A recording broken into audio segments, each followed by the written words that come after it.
Šiandien svarbiausios naujienos atkeliauja iš Rusijos federacijos. Čia Rusijos finansiniai nuostoliai pagaliau peržengė kritinę ribą, dėl ko vyriausybė buvo priversta sukrėsti trapią ekonomiką neįsivaizduojamomis priemonėmis ir padidinti mokesčius, kad galėtų finansuoti karą. Tačiau Rusijos gyventojai akivaizdžiai nebuvo pasiruošę tokiems drastiškiems pokyčiams, todėl prasidėjo ryškus karo Ukrainoje palaikymo sumažėjimas. Neseniai prezidentas Vladimiras Putinas pasirašė šokiruojančią mokesčių reformą, pagal kurią pridėtinės vertės mokestis Rusijoje padidintas iki 22%. Šio žingsnio tikslas – padėti kompensuoti augantį biudžeto deficitą, kuris jau vasarį pasiekė visų metų tikslą – 1,6% bendrojo vidaus produkto, kurį lėmė didėjančios karinės išlaidos ir mažėjančios naftos bei dujų pajamos dėl vakarų sankcijų.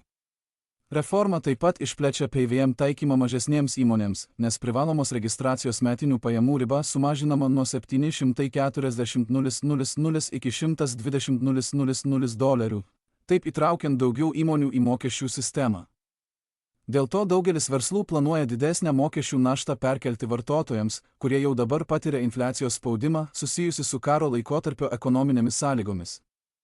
Ekonomistai tikisi, kad PVM padidinimas, kuris išlieka pagrindiniu vyriausybės pajamų šaltiniu ir generuoja $148 milijardus, sudarydamas daugiau nei 38% visų federalinių pajamų, įsigaliojus prisidės prie nuosaikaus infliacijos augimo. Mokesčių padidinimas yra atsakas į staigų karinių išlaidų šuolį per pastaruosius 4 metus, 2022 metais jo sudarė apie 4,8% BVP, o iki 2025 metų išaugs iki maždaug 7,5%, tai yra apie $180 milijardų.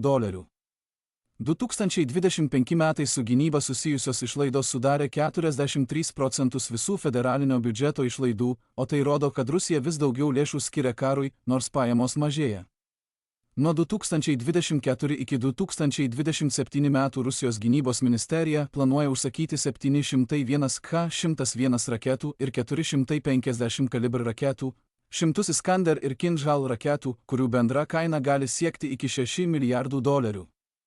Rusija taip pat kasmet pagamina apie 60 000 Shahed dronų, kurių kaina siekia iki $2,5 milijardo. Išlaidos kitiems dronams viešai neskelbiamos, tačiau vertinimai rodo, kad jos siekia kelis milijardus. Su karu susijusios personalo išlaidos Rusijos kariuomeniai 2025 metų pirmąjį pusmetį pasiekė apie $24 milijardus, pabrėžiant, kiek daug Rusija turi išleisti vien tam, kad išlaikytų karo intensyvumą, nors rezultatų nėra. Visos šios išlaidos dabar viršijo tvarias pajamas, todėl Kremlius priverstas tiesiogiai išgauti pinigus iš piliečių ir verslų. Siekdama padengti didėjantį deficitą, vyriausybė padidino PVM ir tikisi, kad tai atneš daugiau nei $12 milijardų papildomų pajamų 2026 metų biudžetui, tačiau tai padidina prekių ir paslaugų kainas.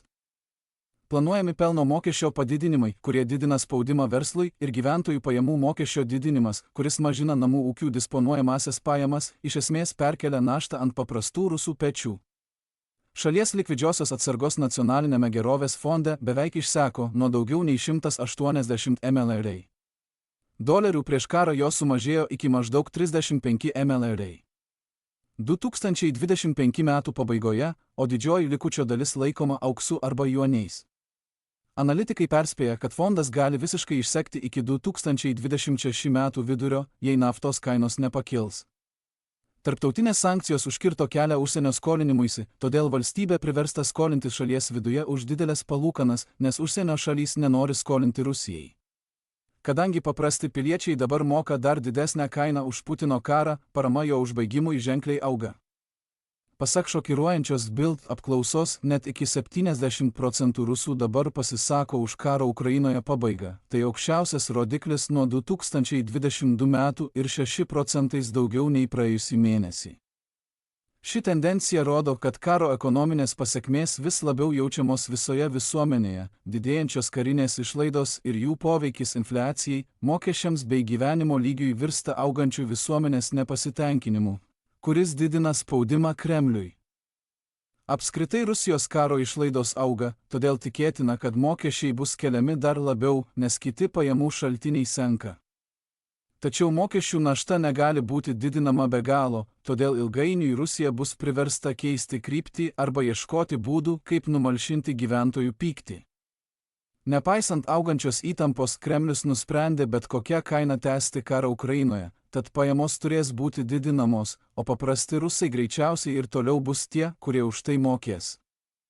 Jei norėtumėte sužinoti apie kitus svarbius šiandienos įvykius, kurių nespėjome aptarti šiame vaizdo įraše, būtinai apsilankykite mūsų interaktyviame naujienų žemėlapyje.